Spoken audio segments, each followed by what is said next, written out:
A Day and a Life. Chapter 17. Brother Stephen knows this farm track like the back of his hand, possibly better. He could walk down it or up it in the darkness, and he often does, especially at lambing time. The stretch his feet travel most is the path leading out from the east range of the cloister, past the infirmary and up the hill to the main cluster of farm buildings.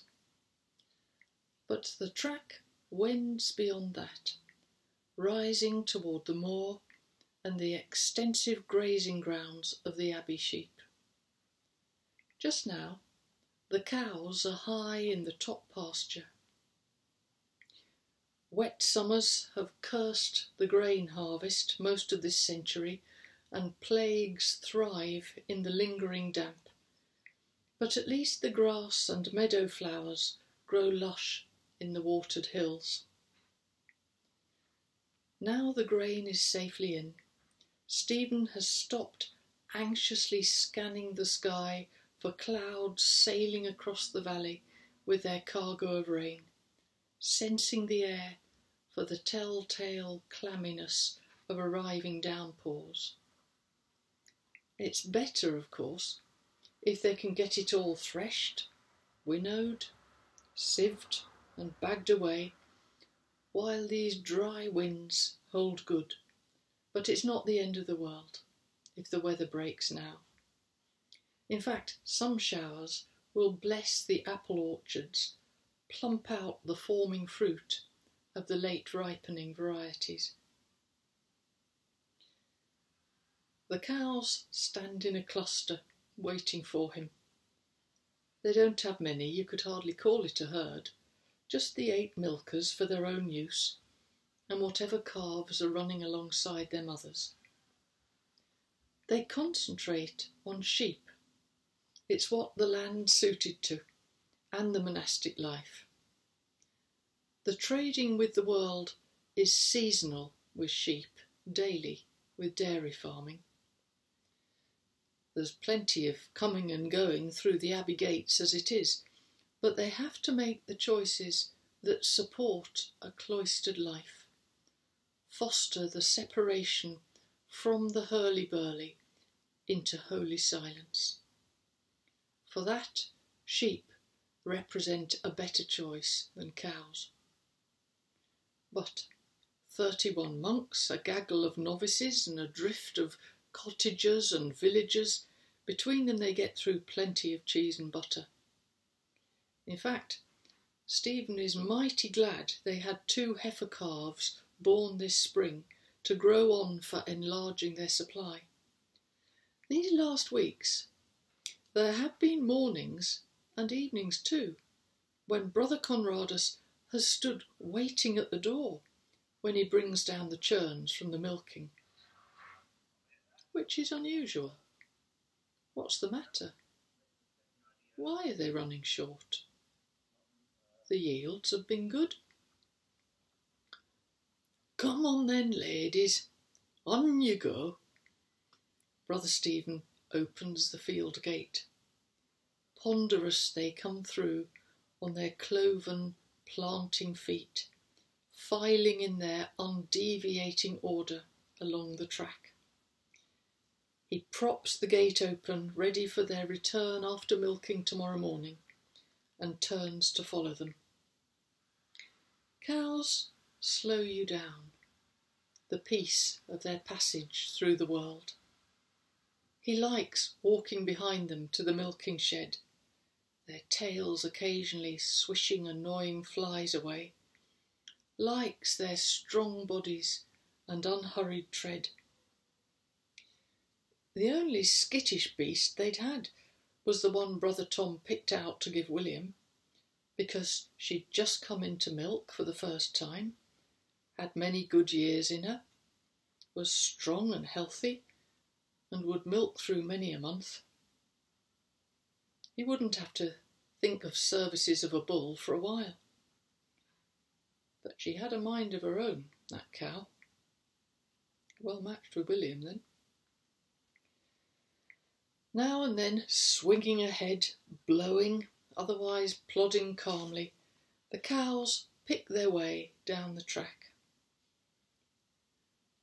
Brother Stephen sometimes thinks that if you cut him open and took out his guts, his heart, eviscerated the core of him, all you'd find inside him would be England, the green lanes, the lark and the curlew, the voices of sheep, the wild roses and sprays of blackberry, the sloes and the mountain ash, and low-growing plants, grass and chamomile, speedwell and shepherd's purse, yellow archangel and lady's smock, and over it all, the wide blue spaces of the sky. Celibate life in community suits Brother Stephen perfectly well. He likes silence and routine, and he can't cook. His faith in God is not something he can look at as a thing in itself. As his pulse and eyesight and digestion are part of him, so is his faith. As a beast breathes because it is born to, because it belongs to this living earth all wrapped and wreathed in air currents, so his soul turns to faith because it finds itself in God, his native air, his heart's true home. And his lady, his love, is this England, in her green dress, her careless trailing tresses, her subtle fragrance and sparkling necklaces of diamond dew. We are, he thinks, born of earth. It is what we are. Vessels of clay, formed of dust made pliable by blood and tears. In the earth that is us falls the seed of God, his living word, and the roots of Christ's tree, the rood of our salvation, quest their feeling fingers down into the humble stuff of our mortality and hold it strong. He always starts this early. It takes a while to milk 8 cows, however practised you are, and then the milk has to be strained and the churn stacked in the barrows, the beasts let through to their yard with its byre, and the milking shed swilled down. Milk is only one end product of all that rich pasture and its stream-fed stone trough. The rest is the most spectacular, splattering mess. He takes his time. Rushing undoes itself, in Brother Stephen's opinion. The root of well-being is taking life gently, not shirking, just letting it find its own rhythm, its own way. They know their places, find their own way in, stand waiting, one blowing out breath, one stamping a foot. He ties them and sets down feed in the mangers in front of them.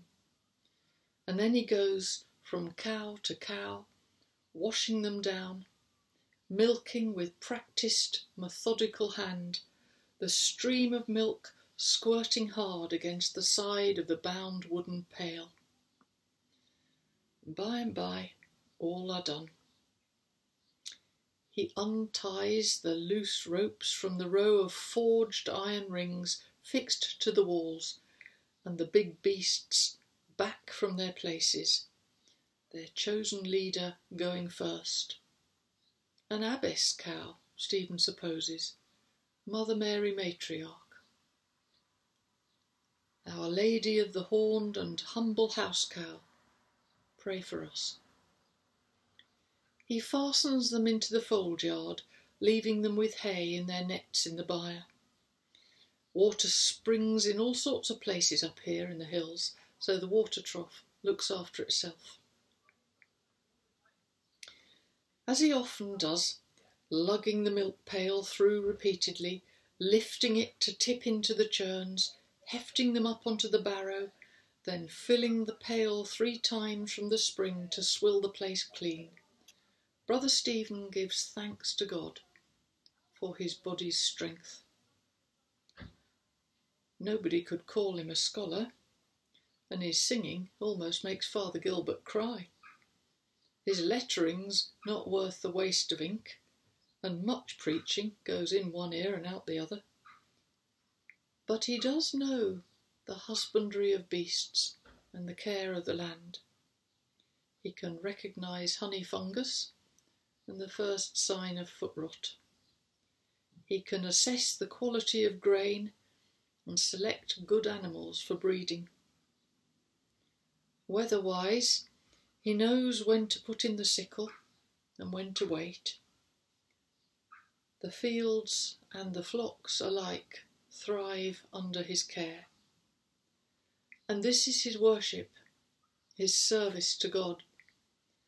This, his whole life, is what he lays on the altar stone, the bedrock of his being, his heart's love. Daily, faithfully, unquestioningly, he walks between fold yard and cloister, up and down this track that he loves, times beyond counting. Because he is sound in wind and limb, strong and able, knowledgeable, he has something he can contribute, a gift to bring. He feels secure in who he is, and he aspires to nothing else. All Brother Stephen hopes and prays for is to be granted leave to spend his span of allotted days exactly like this, and at last, when life is done, to be laid to rest in the abbey's burial ground on the hillside, under the grass he and Brother Tom have mowed with their scythes, bounded by the wall he and Tom have patiently mended when it tumbled, under the tossing clouds, in the free air, in the rain and the sunshine. And there, he believes, he will sleep until Christ comes again. His way down the hill, trundling the hand barrow with its churns, taking care to avoid any ruts that could throw it off balance or trap a wheel, though he and Tom are careful to fill in the big ones with stones, takes him past the infirmary buildings.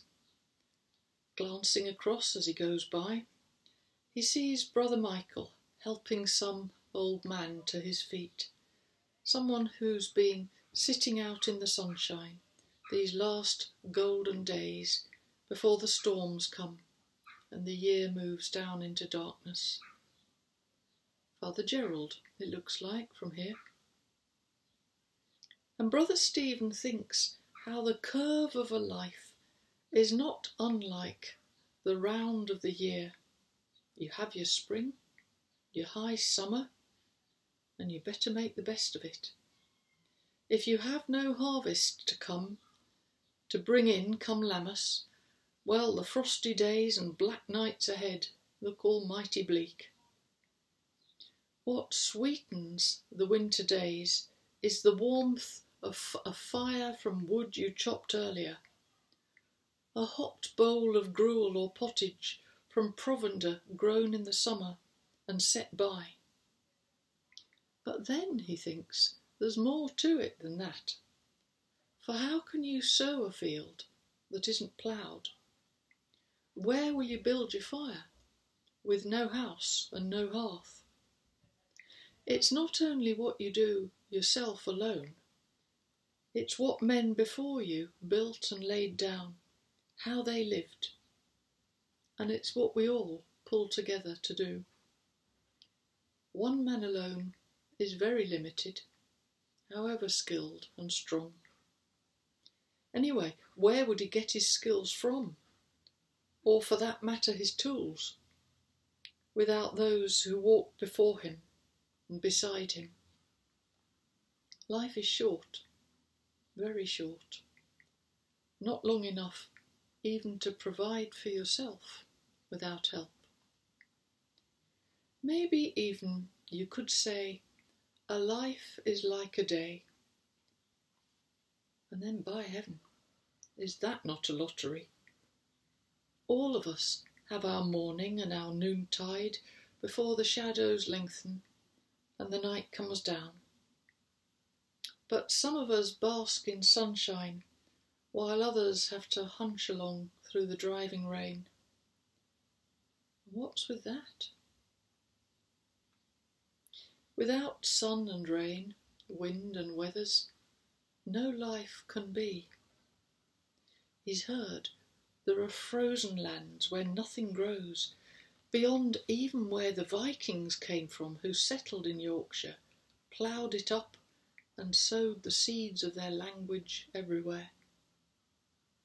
He's heard there are melting hot lands where rain never falls, where the earth is bare desert, and they travel along on camels like the 3 wise men, their heads wrapped in cloths to protect from the merciless sun.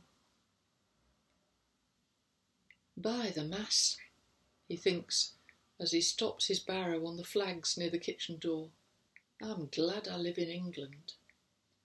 I'm grateful I've had the day and the life I have. It's the right one for me. Indoors, Brother Conradus is busy with his preparations for community supper.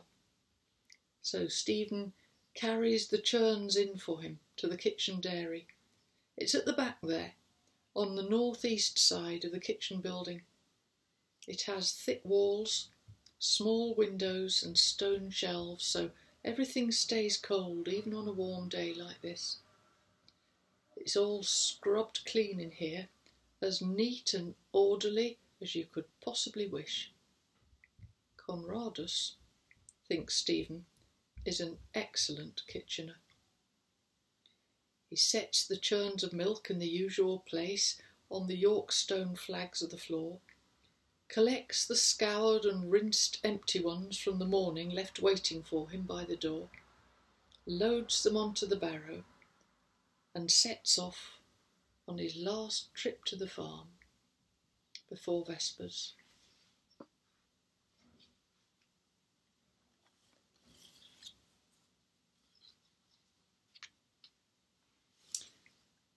Tomorrow we shall be having chapter 18.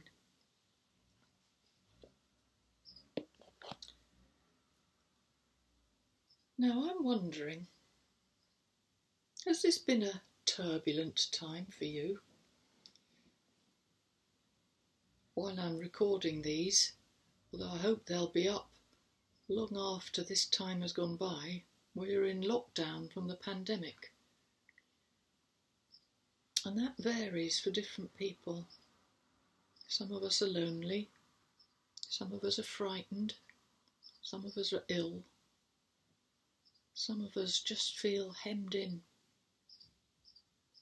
For some people, it's an opportunity to get on with something they're meant to do for ages. A lot of people have been clearing and sorting their homes. How about you?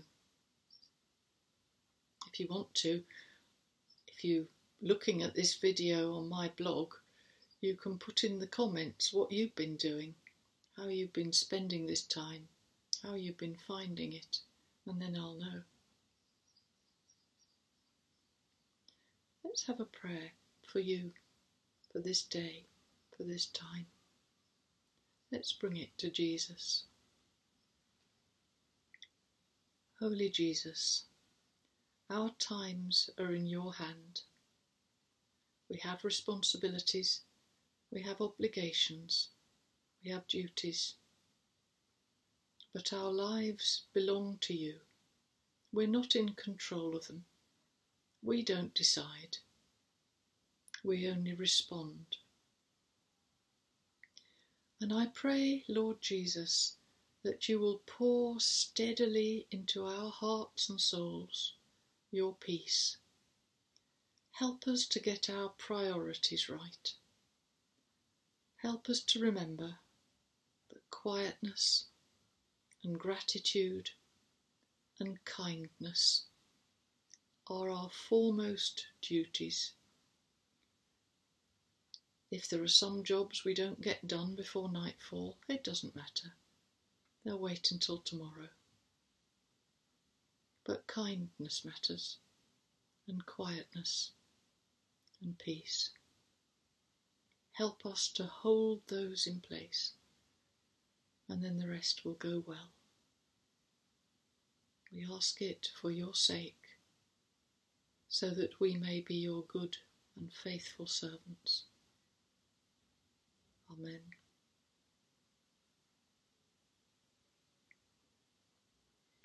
A blessing on you, a blessing on your day. May you be happy, may you be contented. May the freedom of the sky and the wind and the moors be in your heart and make your soul the spacious place that gives you room to breathe.